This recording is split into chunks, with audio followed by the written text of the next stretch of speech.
Hello, good evening everybody. आज बहुत छोटा टॉपिक सब है, छोटा छोटा आइटम है, लेकिन जानना ज़रूरी है, थोड़ा कॉन्सेप्ट भी बनता है। इसलिए आज हम लोगों को है टॉपिक रिफ्रैक्शन या रिफ्लेक्शन भी समझिए, और plane wave through prism lens, इससे रिफ्रैक्शन होगा एंड मिरर से रिफ्लेक्शन होगा। प्लेन वेव का, प्लेन वेव अगर जा रहा है तो मान लीजिए प्रिज्म से जब जाएगा तो कैसा शेप रिफ्रैक्शन के बाद होगा, उसके बाद ये लेंस होके जाएगा तो रिफ्रैक्शन के बाद कैसा शेप होगा, और मिरर है उससे रिफ्लेक्ट होगा अगर प्लेन वेव तो उसका कैसा शेप होगा। मेन यही बात है, तो उसको बताएंगे सबसे पहले। लेकिन एक चीज़ ये, path length of light, light का पाथ लेंथ जो है उसको जानना है। तो पाथ लेंथ दो तरह का होता है, एक तो होता है geometric path length. Geometric path length का हुआ कि ठीक है, लाइट जो है वो माने मान लीजिए वैक्यूम में भी चलता है या कोई मीडियम में चलता है, सबका फिजिकली आप उसको ऐड कर दीजिए, वही हो गया उसका ज्योमेट्रिक पाथ लेंथ। तो मैंने फिजिकल डिस्टेंस जो एक्चुअल है, चाहे वो लेंस होके जाए, चाहे प्रिज्म होके जाए, चाहे वैक्यूम होके जाए, या कोई जगह टोटल को जोड़ दीजिए तो वह हुआ ज्योमेट्रिक पाथ लेंथ। लेकिन हम लोगों का इंटरेस्ट है ऑप्टिकल पाथ लेंथ से। तो ऑप्टिकल पाथ लेंथ क्या होता है, तो आपको refractive index times the geometrical path length. Geometrical path length जो भी है उसको रिफ्रैक्टिव इंडेक्स से, उस मीडियम के रिफ्रैक्टिव इंडेक्स से मल्टीप्लाई कर दीजिए तो निकल जाएगा उस मीडियम में ऑप्टिकल पाथ लेंथ। बहुत क्लियर है, हम समझते हैं कि ऑप्टिकल पाथ लेंथ किसको कहते हैं। Refractive index times the geometrical path length is called optical path length.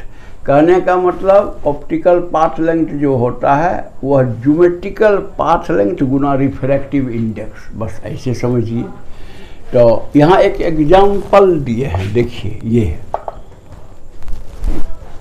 मान लीजिए ये लेंस है, कॉन्वेक्स लेंस, और यहाँ पर ओ एक ऑब्जेक्ट है, इससे तीन रे लिया, तीन रे। तो तीनों रे जो है एक ही टाइम में आकर के यहाँ कन्वर्ज करता है और इमेज आई बनता है। कैसे, देखिए यहाँ से यहाँ गया तो इसको थोड़ा सा डिस्टेंस मतलब इसमें ये लेंस से जाना पड़ता है, तो ऑप्टिकल पाथ लेंथ थोड़ा होगा, लेकिन ज्योमेट्रिकल पाथ लेंथ जो है वो ज़्यादा है। तो दोनों का सम जो है इस सीधा वाला के ऑप्टिकल पाथ लेंथ के बराबर होगा, क्योंकि यहाँ देखिए ज्योमेट्रिकल लेंथ तो जो लेंस से बाहर है वो ज्योमेट्रिकल लेंथ हुआ। ज्योमेट्रिकल लेंथ और कम है इससे ज्योमेट्रिकल लेंथ कम है, लेकिन लेंस यहाँ पर ज़्यादा मोटा है, तो इसलिए वहाँ ऑप्टिकल पाथ लेंथ हो जाएगा लेंस के मटेरियल का refractive index into geometrical path length, यानी जितना लेंस की मोटाई यहाँ है। तो कहने का मतलब चूँकि यहाँ ज़्यादा है, यहाँ लेंस का कम है, यहाँ भी कम है, तो इस तरह से कैलकुलेट करने से आपको टोटल जो है ऑप्टिकल पाथ लेंथ सेम मिल जाएगा। इसीलिए एक जगह तीनों जाके कन्वर्ज होके इमेज आई बनाता है। मैं समझता हूँ कि क्लियर हो गया होगा कि ऑप्टिकल पाथ लेंथ क्या होता है। माने तीनों रास्ता में ऑप्टिकल पाथ लेंथ सेम है। क्यों? इधर ज्योमेट्रिकल ज़्यादा है तो ऑप्टिकल कम है, माने लेंस वाला। इधर भी वही हाल है, बीच में है कि इसमें ज्योमेट्रिकल ज़्यादा है तो ऑप्टिकल कम है, अब बीच वाला में क्या है, ये ज्योमेट्रिकल कम है तो ऑप्टिकल ज़्यादा है, तो दोनों सब मिल के बराबर हो जाता है। यानी इसका पाथ लेंथ, इसका पाथ लेंथ और बीच वाले सब का ऑप्टिकल पाथ लेंथ सेम हो गया। मैं समझता हूँ बातें क्लियर हो गई होंगी। हाँ, अब आइए, अब एक प्लेन वेव चल रहा है, प्लेन वेव, और प्रिज्म मिल गया। तो उसी तरह सोचिएगा, तो जब प्रिज्म मिल गया तो देखिए ऊपर वाला पोर्शन तो प्रिज्म में कम थिकनेस में से जाता है और नीचे वाला ज़्यादा थिकनेस में जाता है। तो कहने का मतलब यहाँ जो है इसको पार करके उसका मतलब स्पीड ज़्यादा रहेगा, वो आगे बढ़ जाएगा, और इसमें चूंकि ज़्यादा दूरी तय करना पड़ता है लाइट को, इसलिए इसका स्पीड इसमें कम होने के कारण, ज़्यादा एथी में कम होने के कारण ये यहीं तक जाएगा, जबकि ए पॉइंट ए डैश पर पहुंच जाएगा बी पॉइंट बी डैश पर उससे निकलने के बाद। इसीलिए मैंने लिखा है as the speed of light wave, as the speed of light wave in the glass is less than air, so lower portion of the incident wave, lower portion माने B वाला, lower portion of this incident wave, so lower portion of the incident wave AB will take more time than the upper portion। यानी ई वाला जो ए वाला चलेगा उसमें time आपको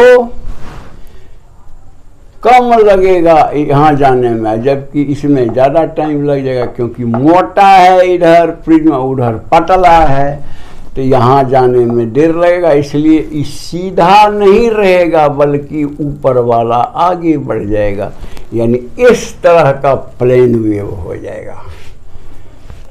समझ में आ गई होगी बात।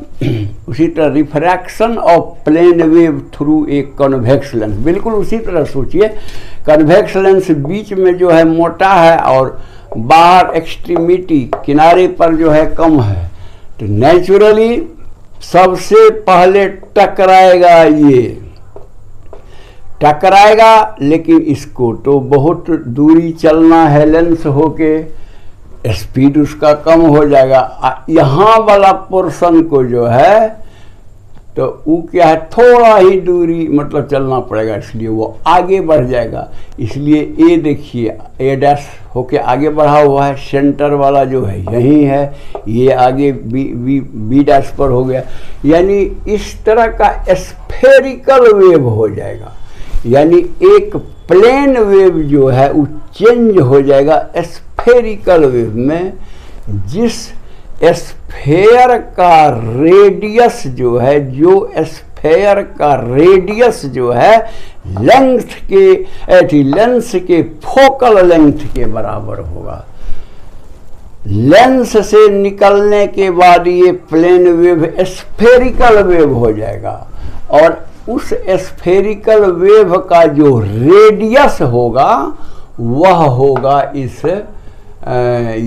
इस लेंस के फोकल लेंथ के बराबर में। इसलिए देखिए ना यहाँ एफ लिखा हुआ है, रेडियस तो यही है ना इसका, रिफ्रैक्टेड मतलब वेव का स्फेयर का रेडियस यही है, यही वो बराबर फोकल लेंथ, एफ तो लेंस के लिए दिया गया है एफ, यानी फोकल लेंथ। यानी जो रिफ्रैक्टेड स्फेयर होगा आफ्टर रिफ्लेक्शन, जो प्लेन वेव स्फेरिकल वेव बन जाएगा, उसका रेडियस होगा इस लेंस के फोकल लेंथ के बराबर। तो ये तो प्लेन बदल गया स्फेरिकल, वहाँ प्लेने रहेगा लेकिन टिल्ट कर जाएगा, झुक जाएगा। देखिए जैसे झुका हुआ है, सीधा नहीं है, झुक गया, क्योंकि वो कम है, ये ज़्यादा है, इसमें स्पीड कम हो जाएगा बहुत देर तक, इसलिए ये ज़्यादा दूर नहीं जाएगा। मान लीजिए यहाँ गया तो वो तब तक वहाँ हो गया, टिल्ट हो गया, लेकिन वो रहेगा प्लेन वेव ही। तो इसी तरह इसमें समझ गए। अब आइए रिफ्लेक्शन में देखिए, मान लीजिए ये कॉनकेव मिरर लिया और यही ए बी जो है प्लेन वेव वो जा रहा है तो सबसे पहले टच करेगा किनारे में, क्योंकि तो टेढ़ा है, बीच में तो बाद में टच करेगा। जब तक ये बीच में बाद में टच करेगा तब तक वो रिफ्लेक्ट कर जाएगा और स्फेरिकल शेप हो जाएगा। उस स्फेयर का भी रेडियस जो है इस मिरर के फोकल लेंथ के बराबर होगा, जैसा कि इसमें हुआ था। ये रिफ्लेक्टेड वेव भी हो गया स्फेरिकल वेव, रिफ्रैक्टेड वेव जो है लेंस हो करके वो भी हो गया स्फेरिकल वेव, जिसका रेडियस जिस स्फेयर का बराबर होता है। इसमें focal length of the lens और इसमें focal length of the mirror. तो यही है आपका समझने लायक। मेन बात वही है कि अगर मीडियम होके ज़्यादा माने दूर जाना है तो लेट होगा तो कम दूर तक जाएगा, मीडियम कम मिला तो आगे बढ़ जाएगा। यही फंडा है और क्या। तो मैं समझता हूँ कि ये बात आप लोगों को क्लियर हो गई होगी।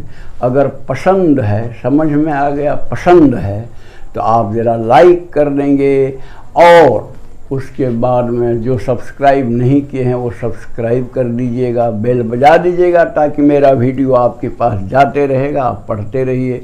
दूसरे को मदद करना है तो उनको भी व्हाट्सएप से भेज दीजिए, वो भी पढ़ेंगे। That's all, thank you.